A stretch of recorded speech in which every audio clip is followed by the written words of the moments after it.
Say hi. Yabang! Yabang! Say hi. Mag before and after ka. Pakita mo yung buhok mo. I-flex mo ang buhok mo ngayon. Yan! Yan! Yun! Yun! Ganun ka. Parang sa mga commercial. Gusto ko mas malakas. Isa pa, go! Baka nabupunaw mo? Oo, amoy cream silk and palmolive. Yes! Oh, gano'ng kahaba guys. Talikod ka, talikod ka. Okay, hanggang... ay, papa naman!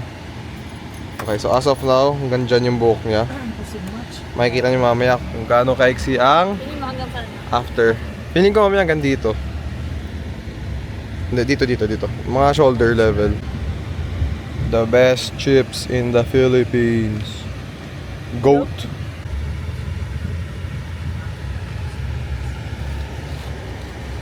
Calbee, baka naman.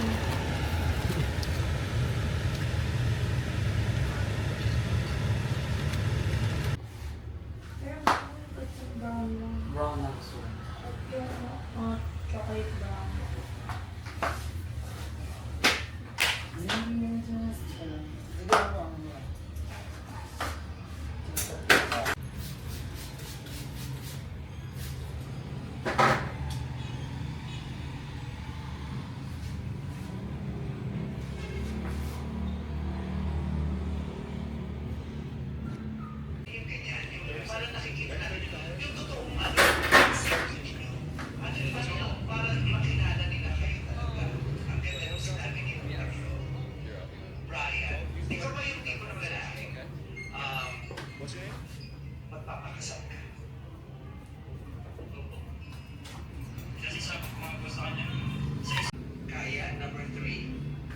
Para sa akin, mahal kita kahit sino ka pa.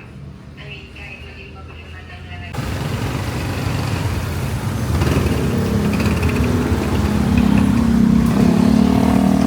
Hindi muna tayo McDo. Nagutom ako. Tagal eh. So ayun guys, nag-McDo muna ako kasi ang tagal siya yun. Nag-order lang naman ako ng ano. Nag-order lang ako ng apple pie tsaka McFloat. Yun lang.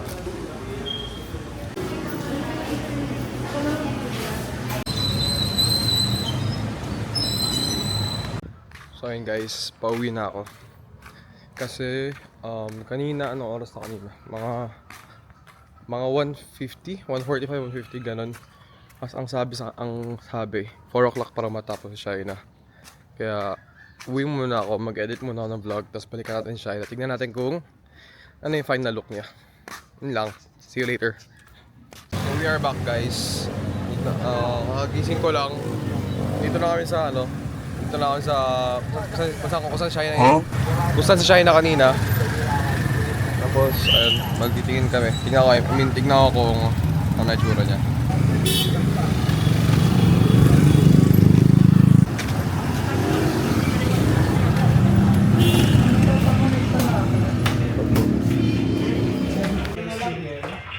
Hindi.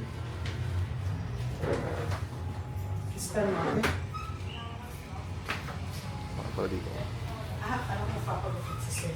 Hindi, ano yan mo ma'am?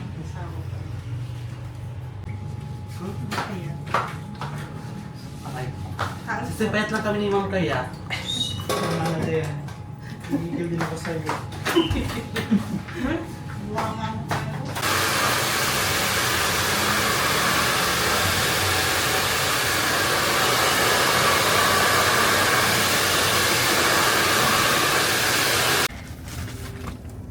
Final result! Wala na yun. So, open mo kaya yung lights para makita yung ano. Sa likod, nakakampas ng kotse. Yan. Yes, ganda na, ganda oh. Maganda ka, vlog ka sarili mo. Mukha kang artista dyan. Mukha kang artista. Naka-hoodie ka ba? Ako mukhang alalay mo. Yeah. Naka-jersey pa. Ako alalay. Baliw. nga kanina, habang may treatment yung buhok ko, magpapaalam ako pumunta ng McDo. Gutom ka? Yup. Kaso nga lang, naisip ko, sila nga hindi na nila matiis yung amoy nung treatment sa buhok. Paano na lang kaya ipapasok ko yun sa fast food? Eh, pauwi na kami guys.